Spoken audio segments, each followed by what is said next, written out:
这个身姿曼妙的女人风情万种，留着波浪状黑亮的秀发，穿着时髦的短裙和丝袜，踏着充满情欲诱惑的高跟鞋，宛如人间最美的尤物，一颦一笑都让男人心醉，女人羡妒。前凸后翘的身材更让男人们口水直流，只要他拿出一根香烟叼在嘴里，顿时无数男人掏出自己的打火机，争先恐后的为女人点烟。女人名叫玛莲娜，是镇上所有男人幻想的对象。如果说美丽是一种罪过，她早已万劫不复了。1941年，意大利加入轴心国，第二次世界大战即将爆发。安静祥和的西西里岛居民们听着广播里的战前动员，欢呼一片。年仅13岁的少年雷纳多从自己父亲的手中接过梦寐以求的自行车，飞快地穿过整个小镇。富满生命的激情与喜悦，仿佛整个世界都在脚下。穿过广场和街道，终于找到了他的朋友。朋友们调侃着他的车辆和短裤。雷纳多想要融入朋友的车队，朋友们却嫌他年纪小，不想让他加入。而这群少年都有一个爱好，那就是在固定的时间和固定的地点，等待着美丽的妇人玛莲娜的出现。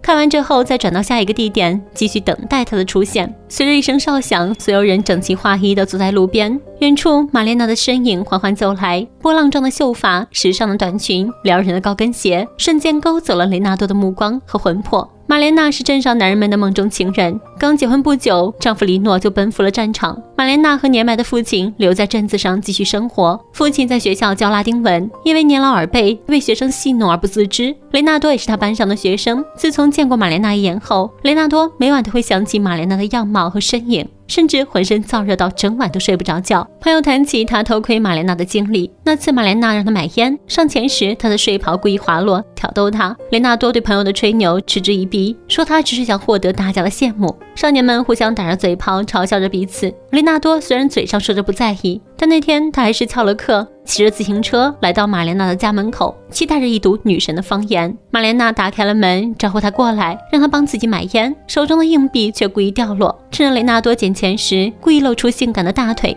可惜这一切只不过是雷纳多自己的脑补画面，什么都没有发生。逃课了雷纳多被父亲发现，父亲生气地追着他捶打，但父亲最气的还是雷纳多擅自改了他裤子的尺寸。因为雷纳多的朋友经常嘲笑他的短裤，在朋友里面，短裤意味着还是孩子。雷纳多渴望长大，所以擅自改了父亲的裤子。儿子的叛逆让暴怒的父亲举起了椅子，但最终还是放下了。白天的暴揍并没有让雷纳多清醒，晚上睡不着的他满脑子想的都是玛莲娜。趁着没人的时候，他悄悄来到玛莲娜的家门口，爬上一旁的树梢，透过窗户可以看到玛莲娜在家的一举一动。独自在家的玛莲娜穿着暴露的吊带睡衣，一旁的相框中是她和丈夫黎诺的结婚照。此时的玛莲娜正在思念着远方参军的丈夫。理发店里，男人们正谈论着玛莲娜的丈夫，觉得不应该让这么漂亮的女人独守空房，他们都愿意尽到丈夫的责任。这天，雷纳多拿着望远镜观察着玛莲娜。玛莲娜刚洗完澡，浑身湿漉漉地躺在椅子上。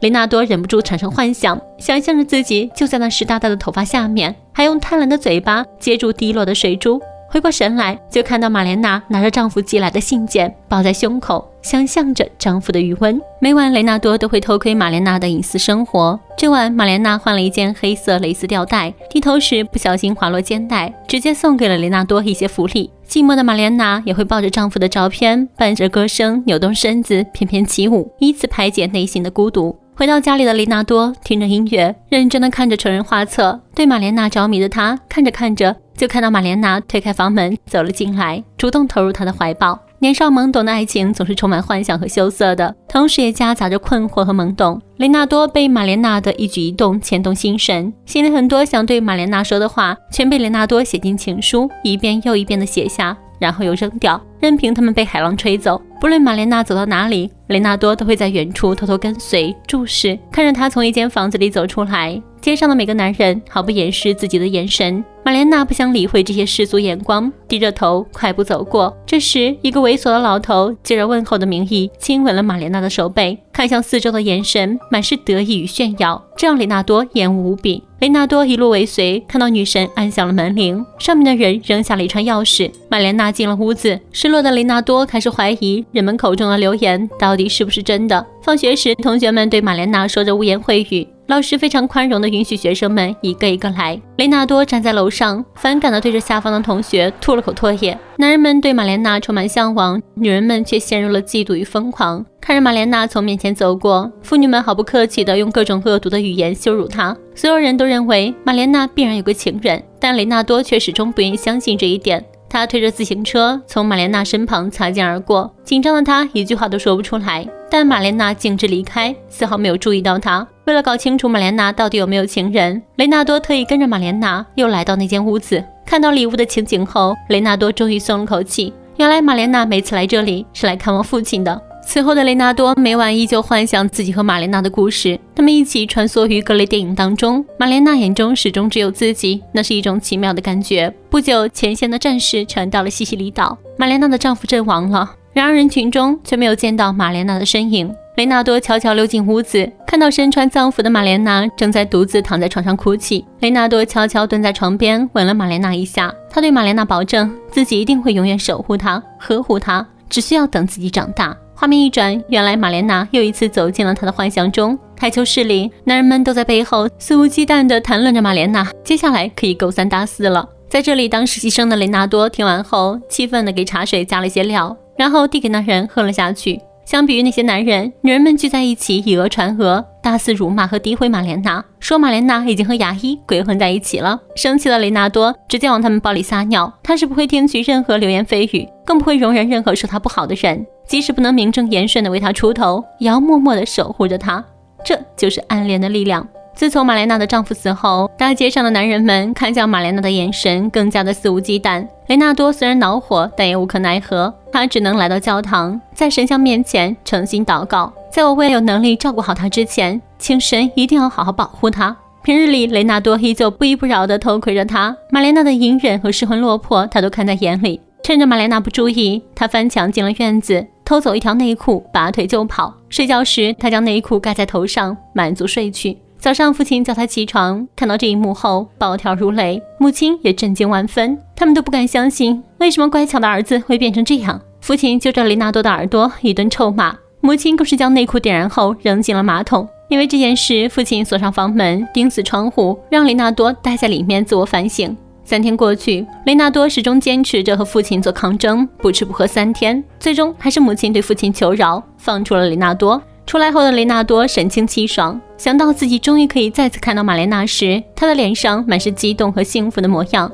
为了能见到心心念想的女人，为了能与朝思暮想的她相遇，他骑着单车狂奔，就像是在追逐自己的幸福。可到了玛莲娜家，他才发现此时不止他一个人游荡在玛莲娜家附近。如今的玛莲娜成了名副其实的寡妇，这些男人们便有了可乘之机。一个同学悄悄给玛莲娜的父亲递上纸条，纸条上写着：“你的名誉扫地，玛莲娜和全村的男人有染。”同学甚至还当众念了出来。玛莲娜的父亲一句话没有说，转身离开了教室。愤怒的雷纳多命令同学收回那句话，遭到拒绝后，两人扭打在了一起。晚上照常偷窥的雷纳多发现玛莲娜悄悄和一个军官在幽会，眼看军官吻上去了，气得雷纳多用手作枪，巴不得将他射死。温存过后，军官刚一出门就撞上了牙医。牙医怒骂了军官一顿，并因为嫉妒心理，声称玛莲娜是自己的未婚妻，两人为此扭打在一起。动静引来了围观群众，牙医的老婆一边痛打着丈夫，一边怒骂玛莲娜是个人尽可夫的荡妇，场面一度十分混乱。没过几天，玛莲娜和牙医的事情传遍了整个小镇，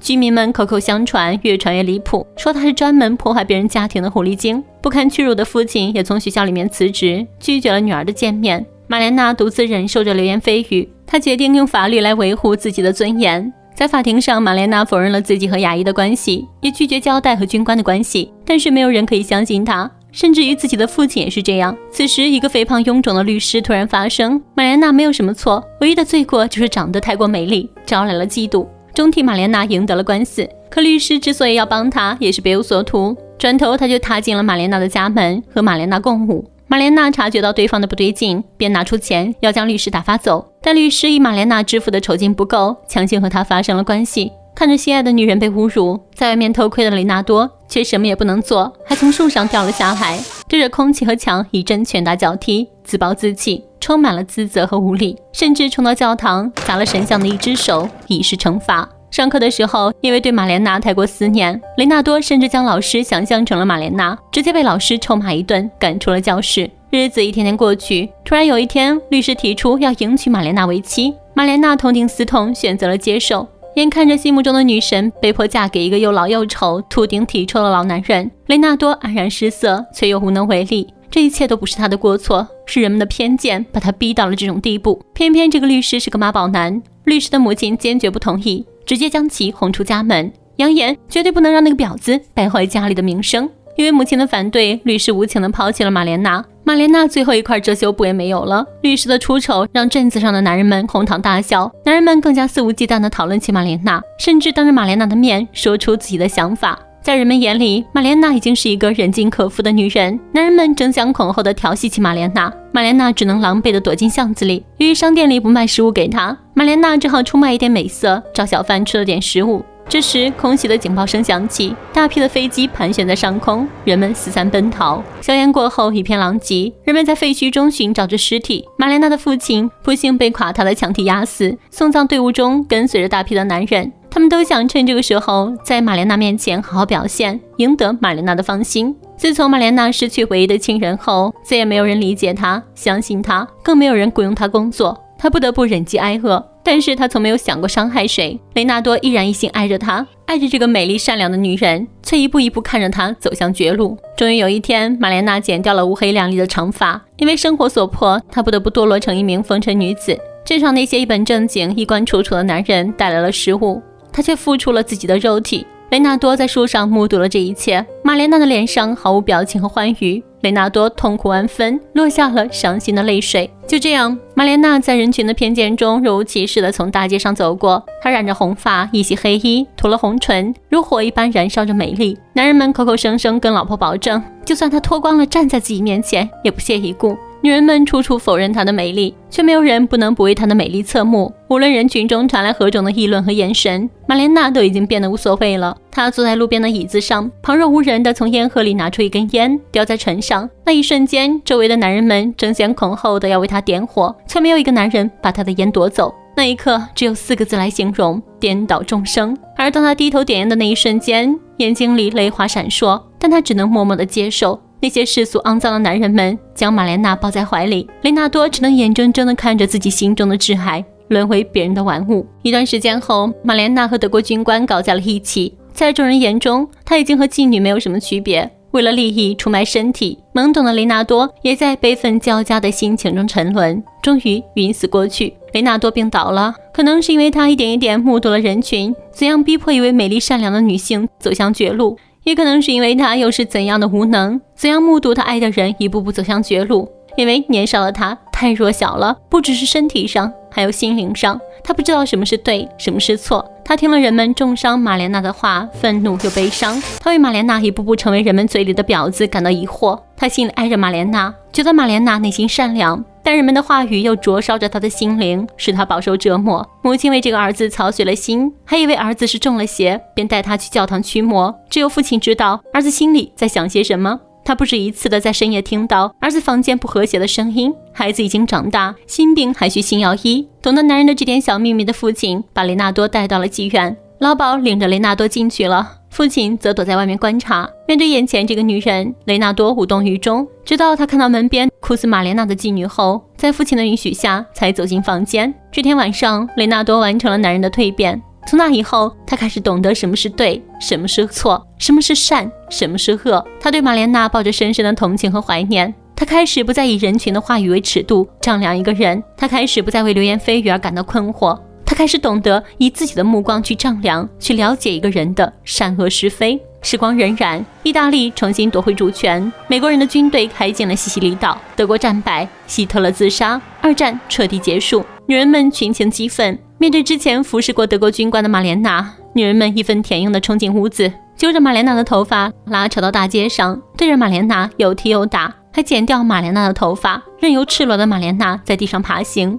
玛莲娜对着人群怒吼，当初一个个跟在她屁股后面的男人们此时却一声不吭，就连曾经发誓守护玛莲娜的雷纳多也默默地站在人群里，因为他没有勇气保护面前这个人。在女人们的驱赶声中，玛莲娜狼狈地逃走。最终受不了所有委屈、愤怒、悲伤，以及对于身边一切都感到绝望时，他决定离开这个对他而言没有仁慈的地方。为了避免让人认出来，他用头巾罩住自己，踏上了去往园区的火车。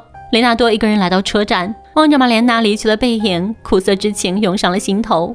不久后，一个失去右臂的男人来到了这座镇子，他正是玛莲娜的亡夫黎诺，一个毫无荣誉、浑身伤痛的可怜的士兵。原来他并没有死，而是在战争中活了下来，只是战争结束后才有机会回到了镇子，回到曾经的家，却发现这里已经成了难民营。黎诺不得不寻求政府的帮助，他满大街寻找着自己的妻子，却没有一个人愿意告诉他真相。这时，一个大叔不屑地告诉他，也许去西西里的妓院能够找到，还肆意调侃起玛莲娜曾经的过往。黎诺忍无可忍，挥起拳头打向对方，却因为寡不敌众，只能眼睁睁看着几人大笑着离开。这时雷纳多走了过去，扶起了黎诺。雷纳多陪着他一同坐在台阶上，他能深深地感受到这个男人内心深处的荒芜和悲伤。无处可去的黎诺只能和难民们一起住在自己家里。雷纳多悄悄写了一封信，扔进了黎诺的家里，告诉他一切事情的原委以及玛莲娜的去向。于是丈夫踏上了寻找玛莲娜的火车。多年之后的一天，黎诺挽着玛莲娜的手重新回到了镇子。玛莲娜脸上有了鱼尾纹，也长胖了不少，穿着保守的套装，不再像以前那样妖娆动人，仿佛身上那些屈辱和痛苦都不复存在，但还是一样美丽。居民们看着这一对夫妇投来了异样的目光，两人没有丝毫理会，他们步履坚定，径直地往前走去。买菜的玛莲娜偶遇了之前几个殴打过她的女人，女人们主动和她打招呼，玛莲娜也是一回礼。一切的不愉快似乎都随着时间消散在了空气里，毕竟如今的她不再光彩照人，已构不成威胁。在靠海的路边，长大后的雷纳多依旧注视着心中的女神。看到玛莲娜的蔬果掉到地上，雷纳多快步上前帮她捡了起来。玛莲娜对他说了声谢谢你，这是玛莲娜对他说的第一句话，但也是最后一句。雷纳多脸上露出了笑容，简单的回了一句祝你好运，玛莲娜女士。离开时，玛莲娜回头朝他淡淡一笑，看着自己一直爱恋着的女人离开，她那双洋溢着不舍和深情的眼睛目睹着玛莲娜的渐行渐远。玛莲娜走了，她带走的还有少年延续到远方的思绪。